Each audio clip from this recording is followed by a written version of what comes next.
In this video, we are going to discuss about the intraday stocks for 7th September 2021. The day would be Tuesday. Now, Nifty is trading between R1 and R2, and that's where it is expected to trade. So 17,250 on the downside and 17,525 on the upside. That could be the range, and 17,525 could be the top for this rally.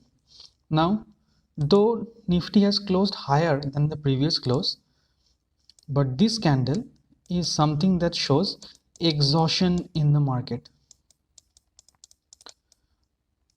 exhaustion in Nifty. And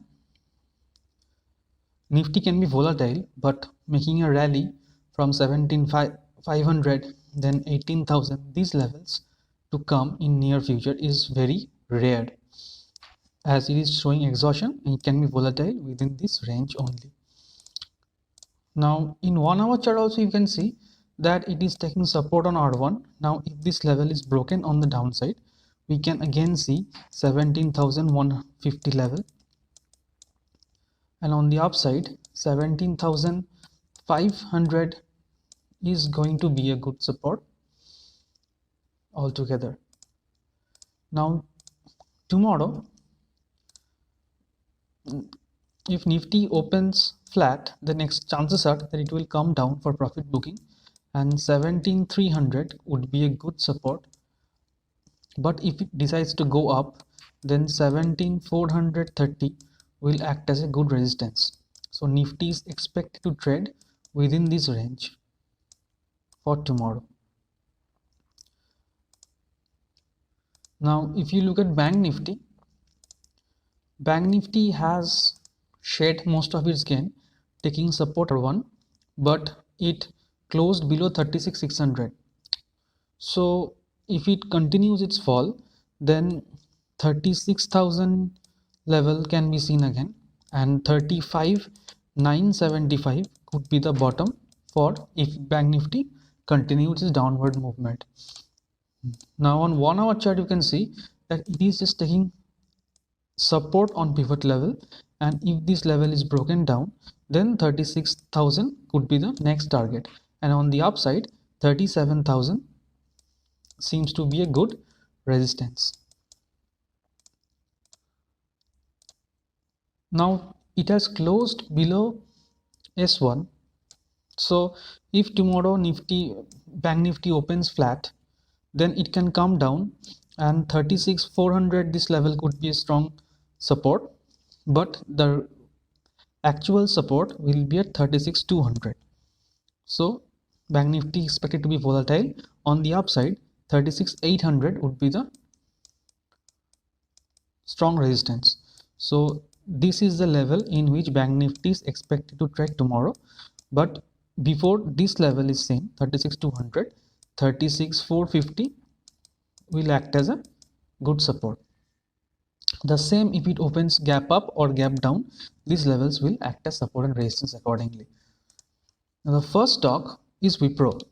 Now look at the fantastic move Wipro has made, and after consolidating for long, it has given a breakout, and it has sustained the breakout, and now it is trading, consolidating near the top. So if it breaks this high, then we can buy above 689, keeping a stop loss of 4 points for a target of 1:2. The next stock is Cummins India.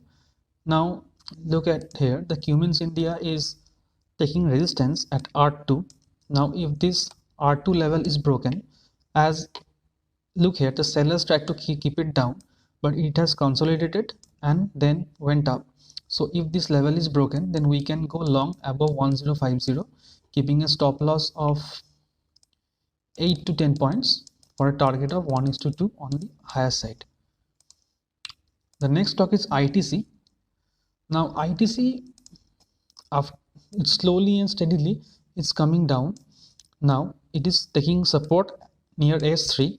Now if this level is broken, then we can go short below 209 for 2 to 3 point stop loss and 1:2 target on the downside. The next stock is Biocon. Now look at this candle. This candle itself shows some exhaustion. The buyers tried to take the market up but could not and closed well below down, and then it is going up, but each time it goes up it faces resistance, and then it has finally unable to close above this support line, and then closed well below this support. And so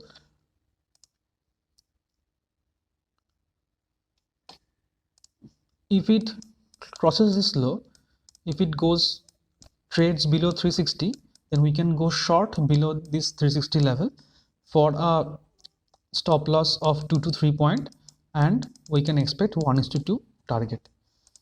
So that is for today. I hope this video helped, and thank you for watching.